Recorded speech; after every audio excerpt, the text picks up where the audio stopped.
दोस्तों, माता लक्ष्मी को धन और समृद्धि की देवी माना गया है। कहा जाता है जिस व्यक्ति पर माँ लक्ष्मी की कृपा हो उसके जीवन में किसी चीज की कमी नहीं रहती। लेकिन आपको जानकर हैरानी होगी कि एक बार धन की देवी माता लक्ष्मी को भी एक गरीब घर की नौकरानी बनना पड़ता है। ऐसा माता लक्ष्मी को मिले एक श्राप की वजह से होता है। क्या था वो श्राप और किसने दिया था माता लक्ष्मी को ऐसा श्राप जिससे माँ लक्ष्मी गरीब के घर की नौकरानी बनने पर मजबूर हो गयी? अगर आप भी जानना चाहते हैं तो इस वीडियो को बिना स्किप किए हुए अंत तक जरूर देखिएगा। और अगर आपने अब तक हमारे चैनल को सब्सक्राइब नहीं किया है तो फटाफट से सब्सक्राइब करके बेल आइकन को प्रेस कर दीजिए ताकि हमारे आने वाली वीडियो के नोटिफिकेशंस आपको मिलते रहें। तो चलिए शुरू करते हैं। दोस्तों, पौराणिक मान्यताओं के मुताबिक एक बार वैकुंठ में निवास करने वाले भगवान विष्णु को धरती भ्रमण करने की इच्छा हुई। धरती पर गए हुए भगवान विष्णु को काफी ज्यादा समय भी बीत चुका था, इसलिए उन्होंने तय किया कि अब वे धरती का भ्रमण करेंगे और इसके लिए वे अपनी तैयारी में लग गए।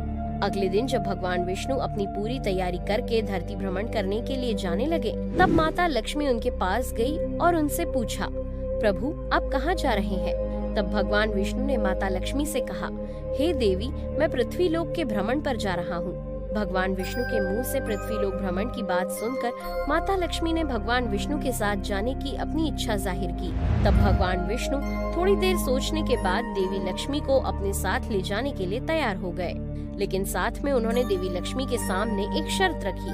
भगवान विष्णु ने कहा, देवी, अगर आप मेरे साथ पृथ्वी लोक भ्रमण करना चाहती हैं, तो आपको ये वचन देना होगा कि आप पृथ्वी लोक पहुंचकर उत्तर दिशा की तरफ नहीं देखेंगी। इस पर देवी लक्ष्मी ने भगवान विष्णु से कहा, हे स्वामी, मुझे आपकी हर शर्त मंजूर है। मैं आपके साथ धरती लोक जाना चाहती हूँ। इसके लिए मैं कोई भी शर्त मानने के लिए तैयार हूँ। अगर आप चाहते हैं कि मैं धरती लोक पर उत्तर दिशा की तरफ ना देखूं, तो मैं नहीं देखूंगी। मैं आपको वचन देती हूँ। देवी लक्ष्मी द्वारा शर्त स्वीकार लेने के बाद भगवान विष्णु और देवी लक्ष्मी धरती लोक की ओर निकल गए। देवी लक्ष्मी भगवान विष्णु के साथ जब पृथ्वी लोक पर पहुंचती है तो उस समय सुबह का समय रहता है। धरती लोक का मौसम बहुत ही सुहाना रहता है। सूर्य उदय हो रहा था, रात की विदाई हो रही थी। चारों ओर हरियाली और पक्षियों की चहचहाट की आवाज गूंज रही थी। सूर्य की मध्यम मध्यम किरणों से धरती का नजारा बहुत ही ज्यादा लुभावना था। धरती लोक पर आकर प्रकृति की ऐसी सुंदरता देखकर देवी लक्ष्मी प्रकृति में खो जाती हैं और चारों ओर देखने लगती हैं। देवी लक्ष्मी ये भूल जाती है कि उन्होंने भगवान विष्णु को धरती लोक पर उत्तर दिशा की ओर नहीं देखने का वचन दिया था। धरती को चारों ओर देखने के क्रम में देवी लक्ष्मी उत्तर दिशा की ओर भी देखने लगती हैं, जहाँ देवी लक्ष्मी को एक बहुत ही सुंदर बगीचा नजर आता है, जिसमें बहुत ही खूबसूरत फूल खिले होते हैं। उन फूलों के कारण बगीचे में से भीगी भीगी सौंधी खुशबू आ रही होती है। देवी लक्ष्मी उस बगीचे की सुंदरता को देखकर खुद को रोक नहीं पाती और सीधे उस बगीचे में चली जाती है। बगीचे में पहुंचकर देवी लक्ष्मी एक सुंदर सा फूल तोड़ती हैं और उसे लेकर भगवान विष्णु के पास आती हैं। भगवान विष्णु देवी लक्ष्मी के हाथ में उस बगीचे से फूल देखकर बहुत ही ज्यादा दुखी और क्रोधित हो जाते हैं। भगवान विष्णु देवी लक्ष्मी को अपने द्वारा दिए गए वचन को याद दिलाते हैं और कहते हैं, देवी, कभी भी किसी से बिना पूछे उसकी कोई वस्तु नहीं लेनी चाहिए। आपने बहुत बड़ा अपराध किया है। ये अपराध चोरी की श्रेणी में आता है। भगवान विष्णु की ये बातें सुनकर देवी लक्ष्मी को अपनी गलती का एहसास होता है। साथ में उन्हें अपना वचन भी याद आता है। अब देवी लक्ष्मी अपनी भूल के लिए भगवान विष्णु से क्षमा याचना करती है, जिस पर भगवान विष्णु देवी लक्ष्मी से कहते हैं, देवी, आपने जो गलती की है उसके लिए आपको क्षमा नहीं मिल सकती।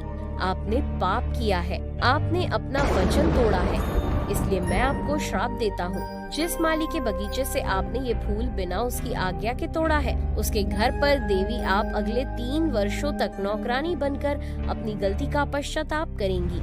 आपका पश्चाताप पूरा होने के बाद मैं आपको वैकुंठ धाम वापस बुला लूंगा। भगवान विष्णु के मुख से अपने लिए ऐसे कठोर शब्दों को सुनकर माता लक्ष्मी भगवान विष्णु से कहती हैं, हे प्रभु, मुझे आपके द्वारा दी गई हर सजा मंजूर है। अगर आप चाहते हैं कि मैं उस गरीब माली के घर में एक नौकरानी बनकर अपना जीवन व्यतीत करूं, तो मैं इसके लिए तैयार हूं। अब भगवान विष्णु अकेले ही वैकुंठ धाम लौट जाते हैं और देवी लक्ष्मी भगवान विष्णु के उस श्राप का मान रखने के लिए एक गरीब लड़की का रूप धारण करके उस गरीब माली के घर पहुंचती है, जिसके बाग से उन्होंने फूल तोड़ा था। उस गरीब माली का नाम माधव होता है। माधव इतना गरीब होता है कि उसके पास रहने के लिए केवल एक टूटी फूटी झोपड़ी रहती है। माधव उस झोपड़ी में अपनी पत्नी, 2 बेटों और 3 बेटियों के साथ रहता था। जब वो गरीब माली अपने घर के दरवाजे पर कन्या रूपी देवी लक्ष्मी को देखता है तो वो उस कन्या से उसका नाम और यहाँ आने की वजह पूछता है, जिस पर कन्या रूपी देवी लक्ष्मी माधव से कहती है, मैं एक गरीब और अनाथ लड़की हूँ, मेरा इस दुनिया में कोई नहीं है, मैंने बहुत दिनों से कुछ भी नहीं खाया है, आप मुझे अपने साथ रख लें, मैं आपके साथ मिलकर आपके खेत और आपके घर का काम करूँगी। कन्या के मुंह से ये बातें सुनकर माधव को दया आ जाती है और वो कन्या रूपी देवी लक्ष्मी से कहता है, बेटी मैं एक बहुत ही गरीब माली हूँ, जो भी कमाता हूँ उससे किसी तरह अपने परिवार का पेट भरता हूँ, लेकिन अगर मेरी 3 की जगह 4 बेटियाँ होती तो मैं उसमें से भी उनका पेट भरता, इसलिए अगर तुम चाहो तो मेरी बेटी बनकर मेरे घर में रह सकती हो, हम जो भी खाएंगे वो तुम्हें भी खिलाएंगे। दयालु माधव के मुंह से ये बात सुनकर देवी लक्ष्मी उसके साथ उसके घर में चली जाती है। घर में माधव का परिवार कन्या रूपी देवी लक्ष्मी से मिलकर बहुत खुश होता है। दूसरी तरफ माता लक्ष्मी के उस गरीब माली की झोपड़ी में आने से उस माली की किस्मत बदलने लगी। माँ लक्ष्मी के आते ही उस माली की आय बढ़ गई। उसने एक गाय खरीद ली और फिर धीरे धीरे उस माली ने जमीन खरीदकर अपना पक्का घर भी बनवा लिया। और फिर समय के साथ साथ उस माली ने अपने घर के सभी सदस्यों के लिए गहने, कपड़े और सुख सुविधा की सारी चीजें बना ली। अब माधव गरीब माली ना रहकर एक अमीर आदमी बन चुका था, लेकिन माधव के मन में हमेशा ये बात रहती थी कि उसे इतनी तरक्की उस कन्या के आने के बाद की है। ये कन्या जरूर कोई देवी है जिनके आने से उसकी किस्मत बदल गई। इसी तरह माता लक्ष्मी को भगवान विष्णु के श्राप का मान रखते हुए उस माली के घर पर पूरे 3 वर्ष बीत जाते हैं। एक दिन जब माधव अपने खेतों में काम करके घर आया तो उसने देखा कि उसके घर के सामने एक देवी स्वरूप स्त्री गहनों से सजी खड़ी है। माधव जब देवी को नजदीक जाकर देखता है तो पाता है ये देवी उसकी मुंह बोली चौथी बेटी है। अब माधव को ये समझते देर नहीं लगती कि उसकी चौथी बेटी कोई और नहीं स्वयं देवी लक्ष्मी थी। माधव तुरंत अपने पूरे परिवार को बुलाता है। सभी देवी लक्ष्मी को देखकर चकित रह जाते हैं। अब माधव और उसका परिवार देवी लक्ष्मी से माफी मांगता है। माधव कहता है, हे माँ, हम नादान हैं, हमें क्षमा करें, हमने आपसे अनजाने में ही घर और खेत में काम करवाया। माँ, हमसे बहुत बड़ा अपराध हो गया, हमें माफ कर दें। माधव के मुंह से ये बातें सुनकर देवी लक्ष्मी पहले मुस्कुराती हैं और फिर कहती हैं, हे माधव, तुम बहुत ही दयालु व्यक्ति हो।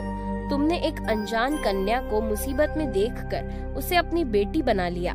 तुमने मुझे बिल्कुल अपनी बेटी की तरह प्यार दिया, अपने परिवार का सदस्य समझा।